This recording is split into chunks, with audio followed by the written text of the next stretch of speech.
प्रचंड उकाळ्याच्या काळात एकीकडे पाणी टंचाईने जनता त्रस्त असताना औंढा नागनाथ नगरपंचायतीचे नगराध्यक्ष कपिल खंदारे यांनी स्वखर्चाने बोर पाडून प्रभाग 5 मधील शिक्षक कॉलनीतील गार्डन हिरवळीत राखले आहे। शिवसेना आमदार संतोष बांगर यांच्या स्थानिक निधीतून मिळालेल्या 40 लाखातून हे सुंदर गार्डन उभारण्यात आले असून यामध्ये हजारहून अधिक झाडांची लागवड करण्यात आली आहे। गार्डन मध्ये संध्याकाळी सकाळी लहान मुले खेळण्यासाठी येतात। खंदारे यांनी स्वतः दररोज सकाळ संध्याकाळ झाडांना पाणी घालून झाडे जिवंत ठेवली आहे। याशिवाय रस्त्यालगतही वृक्ष लागवड करण्यात आली आहे।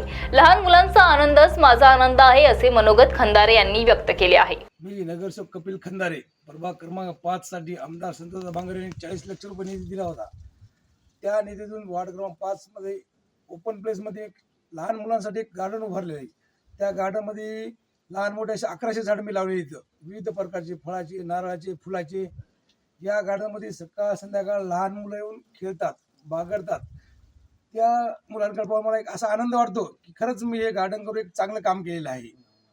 आज एवढा उन्हाळा असून विहीर बोर सर्व वाटलेले आहेत, तरी मी माझ्या घरच्या बोरच्या पाण्यानं सकाळ संध्याकाळ हे गार्डन जिवंत ठेवण्याचं काम केले आणि हे झाडं पाहूनच मला आनंद वाटतो।